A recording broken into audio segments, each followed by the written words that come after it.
Off the Ball Breakfast with UPMC Sports Surgery Clinic. When things don't move, rotate or bend like they used to, choose us to help you get back in action. This is Acrisure Stadium, home of the six-time Super Bowl champion Pittsburgh Steelers. And this is St. Vincent College in Latrobe, home of the Pittsburgh Steelers training camp for the next couple of weeks. We've got Sean Brennan, Paddy Small and Brian Howard here, teaching some Steelers players how to play a little bit of GAA, with thanks to UPMC. More than 40,000 Steelers fans will be making the trip from Pittsburgh to Dublin in September for their game against the Minnesota Vikings in Croke Park. The Steelers are coming off successive 10-win seasons and playoff appearances. This season, they're hoping the arrival of Aaron Rodgers, DK Metcalf and Jalen Ramsey can push them towards what would be a record 7th Super Bowl win. They currently have the most Super Bowls in NFL history at 6, but it's shared with the New England Patriots. So before the business end of the season begins, they invited us along for an inside look at the team's preparations. Let's catch up with Brian, Paddy and Sean to see what they're expecting ahead of our arrival in Pittsburgh during a short layover in Philadelphia Airport. Welcome back to Off the Ball. We are not in the studio today. We are currently waiting for a flight in Philadelphia Airport randomly, and I'm joined by three of Dublin's finest, Paddy Small, Brian Howard and Sean Brennan. Welcome to Off the Ball, lads. How are we getting on? How are you? Pick that microphone up from there, please, Paddy, just so we can all hear you. So the plan of this trip is to convert Sean into a footballer, isn't it? He's joining the panel next year. Making a big switch across. He told me he's the best here at 45s, isn't it? That's the plan for today. Take them off Connor, whoever's taking them. No, we're heading across to Pittsburgh Steelers training camp with UPMC. The lads are going to go over there and learn a bit about TJ Watt and Aaron Rodgers and put themselves through a few drills, I think, isn't it? Is that the plan? I think I'll stay out of them ones. You think we couldn't take TJ Watt, no? He's a big man. Well, speaking of great American athletes, we were talking earlier, lads, so you have a few who stand out as your favourite US sports stars? No, yeah, so my favourite American athlete would probably be Katie Ledecky. Just when you talk about like consistency year on year and to be able to beat all the, I know that most of them are hers, but beat all the world records literally every couple of months she's beating records. So to be able to perform at that level for so long is extremely impressive. So yeah, Katie Ledecky would be mine. And Sean, you were saying you've a very unusual one that not many people have. No, probably very boring in my answer there. I'm going to go with Tiger Woods. Like, big golf fan, that's all it is. Similar to Brian, yeah, obviously a big golf fan, but just the level of dominance. Is that the inspiration for hitting the puck outs, dropping them into space, and that's what's similar? I just envisage him using his little 60-degree there from 95 yards. Like, just that's what I aspire to be like. Paddy? I had a few, yeah. Probably back in the day, Muhammad Ali as a child. Were you watching him then? You were? YouTube. YouTube was a good resource. Would have been him. Then I go American football, although we're going to visit the Steelers. This comes out after we're there tomorrow, so you're alright. Probably be Ray Lewis from Baltimore Ravens. What, Ray Lewis is like really popular all around the world. Why? What is it about him like? My first introduction to him was just again on YouTube, just looking up NFL, and he's usually the main character in NFL biggest hits and these types of videos. So yeah, he'd have been one, and he probably would have got me into watching the NFL in the first place. You're a big Ravens fan, right? I am a Ravens fan, yes. And it's because of Ray Lewis and Ed Reed and that era of the Ravens with Joe Flacco going to Super Bowl? Yeah, that era, yeah. The best San Francisco in Super Bowl final. But yeah, that's probably what got me into it. So you're kind of on this wave that a lot of Irish people are these days, where you've become an NFL fan within the last 10 years, and it's not necessarily like your number one sport, I'm guessing, but it's something you're passionately following and following up year round, right? Yeah, like there's a lot of coverage of it as well. Is probably the big thing. Like even things like the red zone is brilliant for even casual fans trying to get into it. And just getting exposure and watching the games is brilliant, especially when it comes to the playoffs. And you plans to go to the game in September? I do. I have a ticket, so I'm happy out. Wasn't easy to get, I'd say, was it? Very hard. And Sean, you're a similar NFL fan? I'd be in a similar boat, yeah. I actually got into NFL. I used to work in a pub, so after my shift on a Sunday night, it was the only bit of live sport on. So I used to sit on the couch and watch the Sunday night games. So then obviously Red Zone is a big help in getting into it, and yeah, follow it casually. You know. Competes with the golf on a Sunday, though, doesn't it? Yeah, yes, that's what the remote's for. You flick back and forth between the two there. Some of the golf competition can be fairly boring by the Sunday, so it depends on who's on. And Brian, I think you're coming to this from like the novice perspective, I guess, the person who doesn't know too much about it. What do you know? What are your expectations for tomorrow? Yeah, like to be honest, I wouldn't know too much about like the history of it or even many of the players, but just the pure like athleticism of all these players, and you see like the offensive line, the running backs, the difference in stature and physical physique, but they're competing at the top level all the time, and to be able to do that consistently, it's something that you nearly strive to be in terms of like even the raw speed of some of these lads or the physique that they're in. It's just so impressive even to watch, even if you're not into the sport or know the rules, because it can be complicated enough. But it's just the pure like athleticism of these players is so impressive. Well, the athleticism is an interesting thing because, like, obviously as intercounty players, you guys have come in at a time when it's not professional, but the standards are essentially professional, and it's an elite athleticism, elite sport. Like, I've noticed myself, I feel like there's more and more people taking from US athletes, taking from NFL players, some NBA players. Is that something you find within like the team group, with like people talking about, oh, Steph Curry does this or LeBron does this kind of a thing? We can kind of follow that.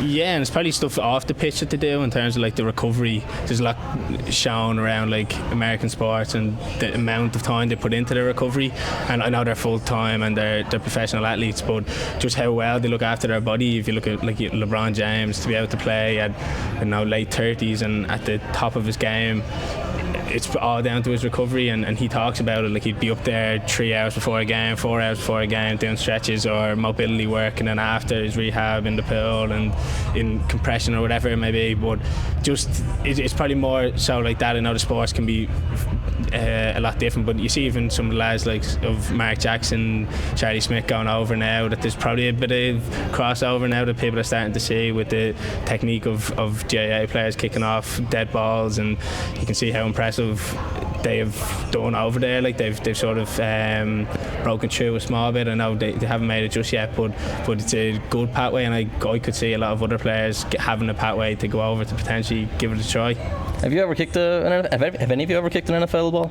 Paddy, we're looking at you as the man kicking it. No, never. No. It's a little bit like a rugby ball, but it's kind of an angular, much less of a sweet spot, which is the difficulty of it, I guess. But it's something you're probably more naturally, like you mentioned the lads going over. It was someone mentioned it's the only 3 sports in the world are soccer, Gaelic football, and is it rugby where you kick off the ground. So like for us, it's probably a natural thing, whereas over here it's kind of a mechanical thought process. I don't know, is that coming into free taking in GAA at all, where you have a specific set routine? Yeah, like I know a lot of lads who would be taking frees consistently. They all have their routine, yeah, and it's transferred into probably every sport with a dead ball, whether it be rugby or even soccer as well, taking a free kick, and you see lads doing the same thing over and over again.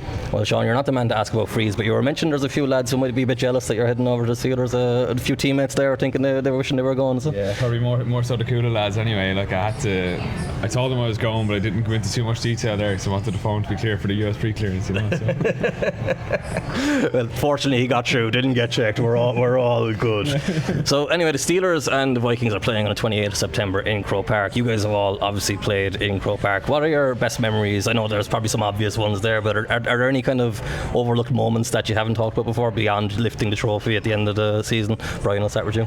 Yeah, there's a couple. I know we were chatting a bit before this, but the parade on All Ireland final day is something that feeling will stick with me forever, and thankfully I've been fortunate enough to walk around it a couple of times. But any sort of parade around Croke Park, when you can actually take time to put into perspective and realise how privileged we are to be able to walk around that pitch. You look around, because this has been a topic on Off the Ball for the last month or so, because it was Seamus Hickey I think was in, and he said he would never look up at all, and then we've had other people come in and say they love looking at all the fans and checking everyone out. Yeah, I do. I walk around with a smile on my face just because it's probably the last bit of sort of not that it's not enjoyable the game, but you're just so engrossed in the game, but it's sort of a bit of free time prior to the ball being thrown in. So, and you know that they are so precious those times, and you never know when you're going to get another one. So taking it all in is something that I've been told. My parents are saying it to me from a young age. Anytime you get an opportunity to represent your county, to do it with a smile on your face and be proud. So trying to take all that stuff in was really important to me.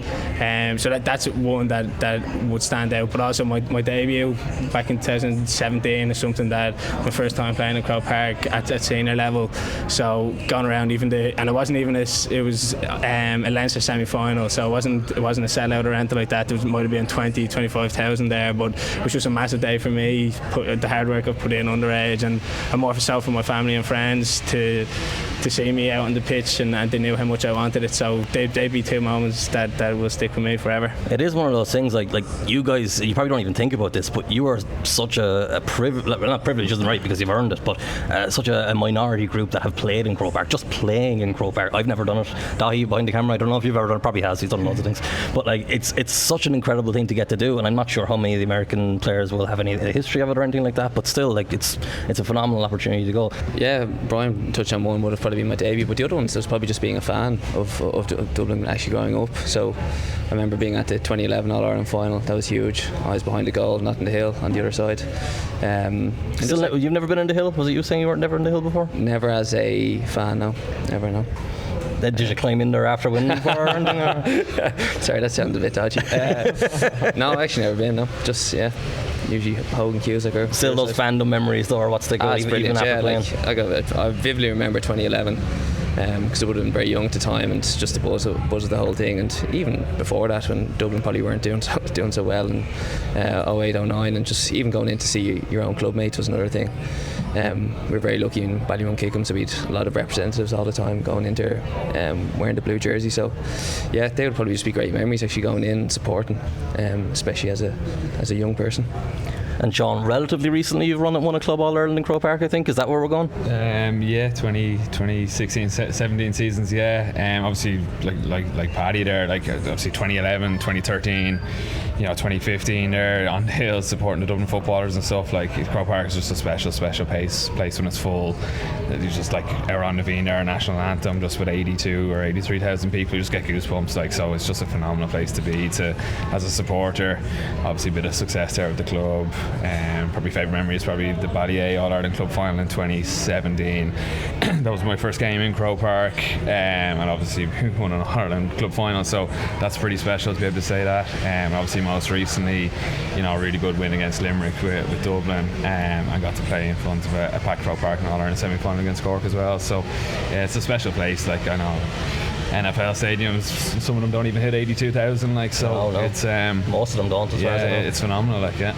So, and you mentioned you went to, and look, Cork man, I really don't want to bring up Cork hurling, but you mentioned you went to the Cork Clare final last year as a fan as well, and that was a first time experience for you, really, was it? Yeah, on the big day, yeah, it was the first time as a spectator, and it was the most incredible sporting event I've ever been at. Just Shane O'Donnell and Tony Kelly responsible for a lot of that, I assume. They were, yeah. Well, there was the two teams in terms of the players on the pitch. It was just an absolute spectacle to watch, and I was sitting beside Podge Collins, so I sort of had to be up for Clare, but it was just I went with the expectation of it's going to be a great game, but I didn't have any idea it was going to turn out like that. Like, that was the best 90 minutes of sports I've ever seen. Just two teams going at it and left everything out there, and you had the highs and lows of 10 points up. I think Cork were at one stage, or 8 maybe, and then Clare coming back taking lead. It was just amazing. Yeah, and I went with my dad, so two of us don't really get to go to many games together, but yeah, we went. It was just a special day.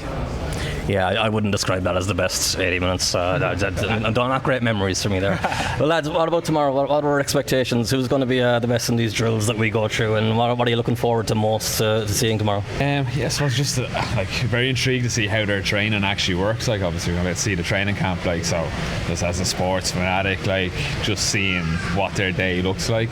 Obviously there's only so much we're going to see, but how they structure the day, I think it's quite a long day that they're doing as well. Like, so an hour and 20 minutes I'm wrecked after training, like, so typical goalkeeper. Should look at, like, son there fall over every now and again. So I'm just intrigued to see what their day actually looks like, what the structure is like, how physically intense it actually is for the duration of it. Obviously I'm sure there's going to be plenty of ups and downs in terms of physical output, like, so just be fascinating to see, and seeing some big names up front. Paddy? Similar enough to Sean there, yeah. Just, I suppose, seeing how they operate from up close and personal. I know that in training camps there's a lot of people probably at the back end of the roster that are fighting for spots and literally fighting for to, I suppose, even start a career in the NFL. So seeing how those guys operate as well, and just to hopefully see the whole physicality of it. These are freak athletes, so getting up close and personal, seeing how they go about their business, I'm looking forward to seeing. Brian, you have about 24 hours to figure out all the rules. I'm not going to be much help to you, to be honest, because it's quite difficult, but how are you feeling? Yeah, looking forward to it. It's more like even like the lads were saying, the way they operate, but also the facilities. They're meant to be insane in these professional sports in America. So just the size of their gyms, like they could have 100, 120 people in the gym at one time, and just the facilities that they have and how they operate is probably something that I'm most looking forward to. Ideal. Next time you see us, guys, we'll be in Latrobe, just outside of Pittsburgh, at Pittsburgh Steelers training camp.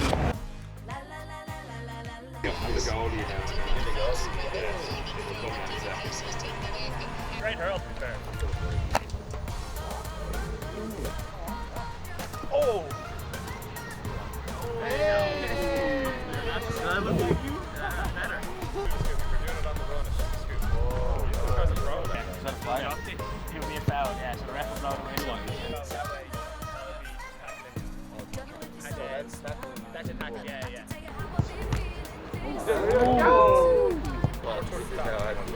You're left-handed? I'm left-handed. Oh. Yeah, that looks about good. Oh, that's my first shot. That's the one. Oh!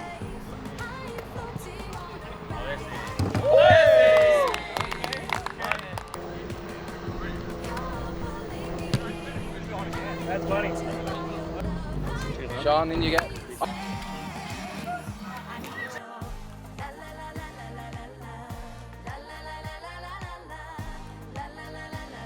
While the lads are mixing it with the Steelers players, I ventured out into the 5,000 plus fans who are attending training camp to watch practice today to get their opinions. Right, so we're here at Steelers training camp and I bumped into two big Steelers fans. Mike and Debbie. Mike and Debbie. How long have you been Steelers fans? Our whole life, 69 years. Pittsburgh born and bred? Not Pittsburgh, West Virginia. We're an hour away from the Steelers, from the regular field. But it's first time here at the training camp. Oh, brilliant. It's your first time here. So It's been a a training camp. a long time coming to come here, is it?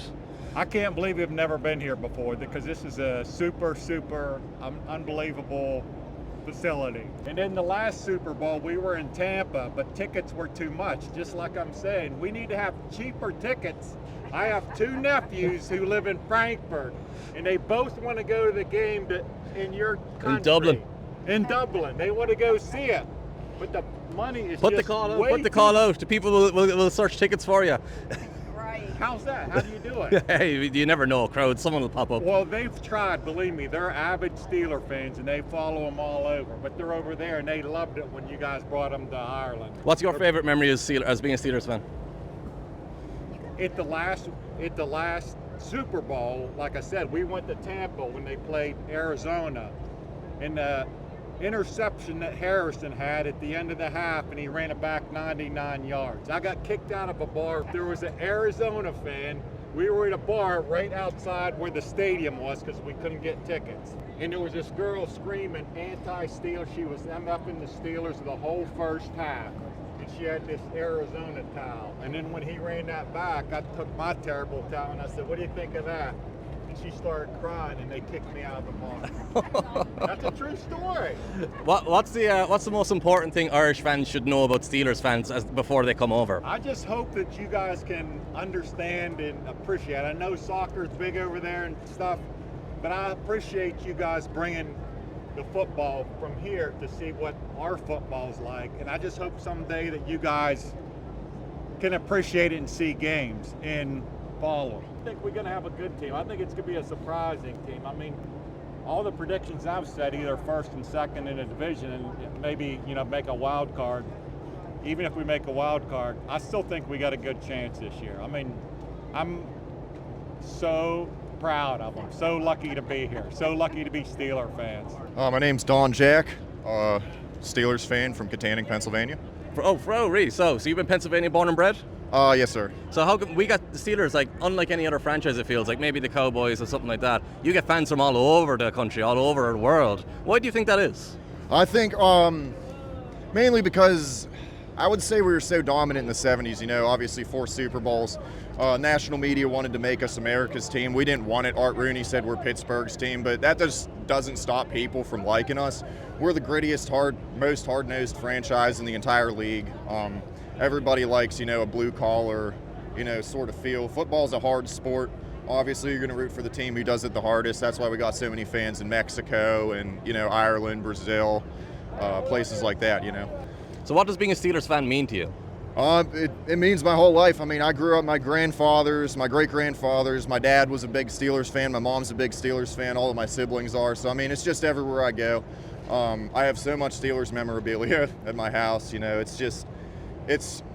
it's just natural, second nature to me. And is this your first training camp, or have you been to a lot? Actually, this is my first training camp. I've been to a lot of Steelers games. I was at the one in 2013 where Antonio Brown stepped out of bounds to eliminate us from the playoffs. It's a fun experience, yeah. But a strong memory. Yeah, that one, and then the 2010 game where Polamalu jumped over to sack Kerry Collins on the 2-yard line.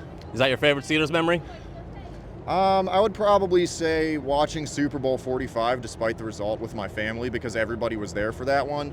I watched 40 and 43 just at home alone with my dad and my mom, but I was pretty young then, so I don't really remember it as much as There's 45. a real family theme to your fanhood then, is there? Oh yeah, everybody in my family just, loves the Steelers. We've watched the Steelers since they were founded pretty much. I mean, we've been in Pittsburgh forever, and I'm just happy to be a fan still.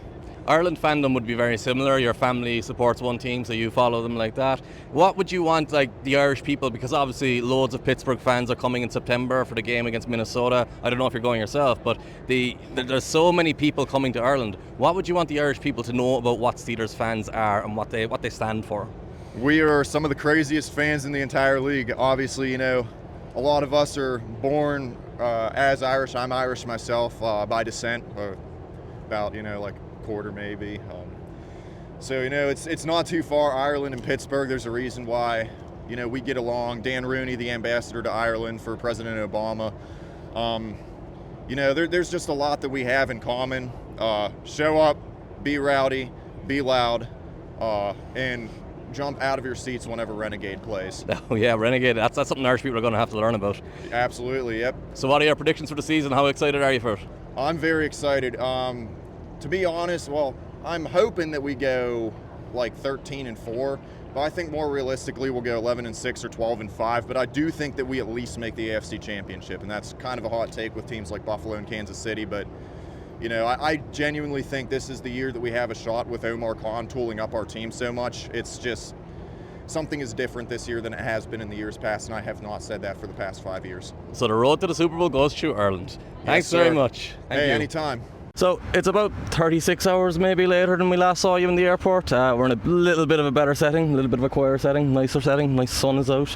Lads, how we had, zero rules known in the airport? Where are we at now? It doesn't have to be rules, maybe players, concepts, teams. Yeah, definitely. The players, we got the opportunity to meet 5 of them yesterday, which was very special. And to be honest, I didn't know any of them prior to that, but there'll definitely be ones I'll be following now for the season ahead. Calvin Austin in particular was pretty good, wasn't he? Oh, he was brilliant, and even he fairly grasped the rails fairly fast, and even the solo and the bounce, and even with the hurl, it was something I was very impressed with. Now, a few of the others were fairly poor at it, but it was good. A few of the others are fairly poor. You're not talking about Sean's first attempt here with the Can you explain this to the people at home, please? I'm saying nothing on that. Well, if you don't say anything, the rest of us are going to explain it. Do you want us to say it? Lads, you saw it. What happened? What happened on his first attempt?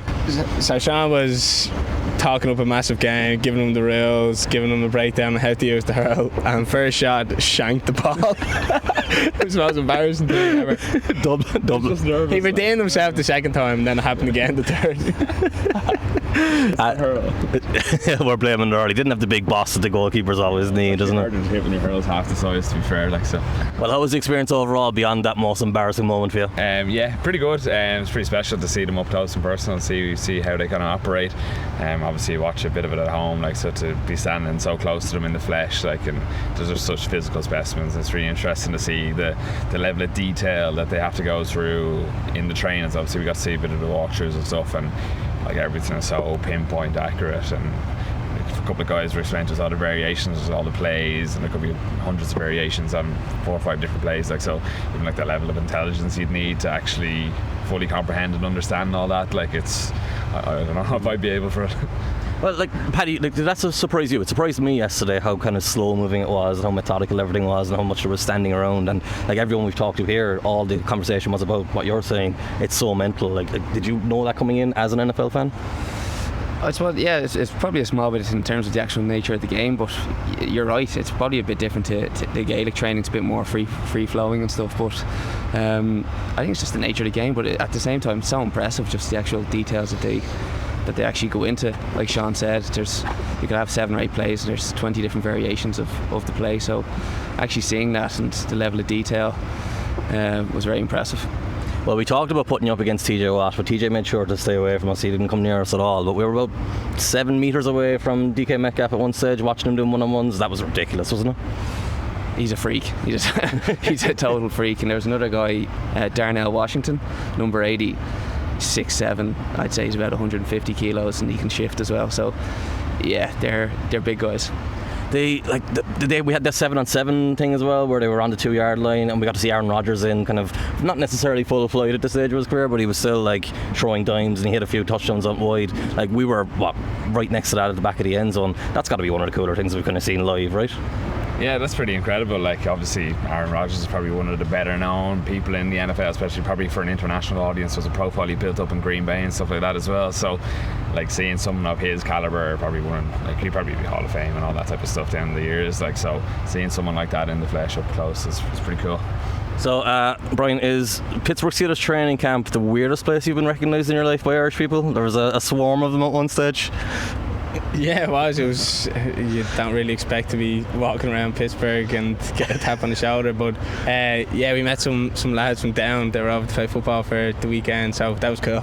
It really does fit that stereotype that we are everywhere and we all know each other, which brings us to who's leading us here this week, which is somehow your next door neighbour from when you grew up. Please explain that to us.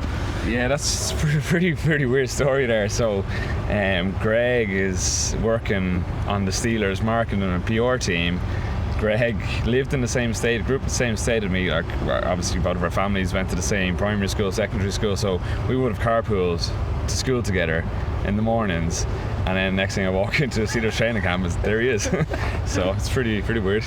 It was kind of cool. He was wearing the Steelers Irish hat as well, the green and white with the logo. It was unbelievable. And that's like, what about the stadium here? I know we've got one fan of another team. We've mentioned it already. We won't mention it where we are. But being here, seeing the stadium, notably, we've already said it's not as big as Croke Park, but it is incredibly impressive, right? Super impressive, yeah. I think we all walked in and the first thing we asked was about the Dark Knight Rises. This is where Bane comes out of the stadium. So I know it's super cool. It's a pretty cool experience. We're obviously here in the stand, so yeah, a few Batman fans here as well, which always helps. So lads, is there a particular highlight from the week, from the 3 days? It feels like it's been a week. We've done so much, packed so much into 2 days. But is there any particular highlight for you, Brian? Yeah, it was probably meeting Cam Johnson, just because he's not from here, he's from Australia, and to make that transition to come over and a couple of years ago and getting the opportunity to meet him was brilliant. And especially he went through last year nearly a career-ending injury, he's shattered his whole knee, and to see him then back in the flesh a couple of months later was fairly impressive. And even watching the length and the height of his kicks was incredible. So, and he was just such a down-to-earth nice guy, and he gave us the time of day, which he didn't have to. Like, they were in mid-training session and he was coming over and chatting to us, which was fairly special. They were booming those punts, like, weren't they? Like just the technique. Did he talk to you about the technique at all or anything like that? He did, and like we gave it a try, and it's nearly impossible. Like, and I know that's their job, and they try that every day and practice it. But like, they're literally pinpointing a mark on the pitch from like 70-80 yards away and being able to drop it there with spin, judging the wind. It's incredible to see him up close. We all did a bit of punting though. Did you enjoy it?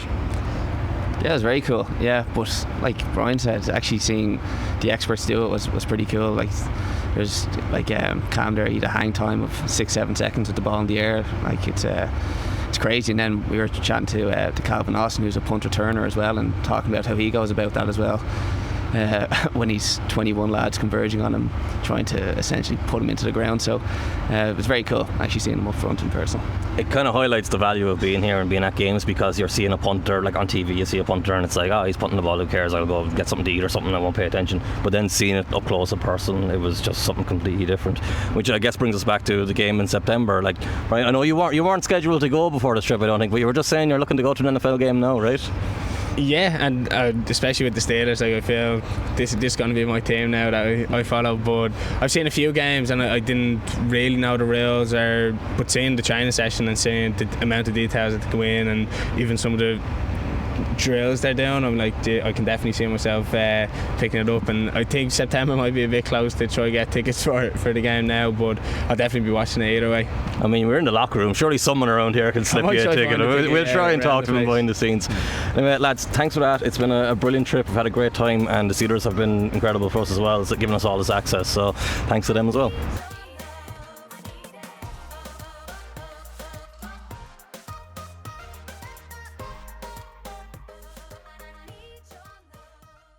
Off the Ball Breakfast with UPMC Sports Surgery Clinic. When things don't move, rotate or bend like they used to, choose us to help you get back in action.